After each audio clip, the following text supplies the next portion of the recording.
যে 5 প্লেয়ারকে royal Challengers Bengaluru, one of the underrated team in IPL, তো এই আরসিবি যে 5জন প্লেয়ারকে তারা রিটেইন করতে পারে বলে আমার মনে হয়, তার 5 নম্বরে থাকবে ইয়াশ দেওয়াল।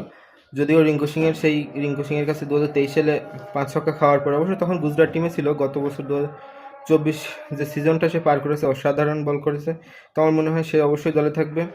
4 নম্বর প্লেয়ারের কথা যদি বলতে চাই, রজত পাটিদার মিডিল ওভারে কিন্তু অসাধারণ ব্যাটিং করেছে স্পিনের বিপক্ষে, তো তার থাকার সম্ভাবনা অনেক বেশি। তারপরে গিয়ে উইল জ্যাক্স, সে থাকতে পারে বলে আমার মনে হয়। আর ফাফ ডুপ্লেসিসকে তারা রাখতে পারে, ফাফ ডুপ্লেসিস আর মোহাম্মদ সিরাজ, আর one of the most important number 1 Virat Kohli.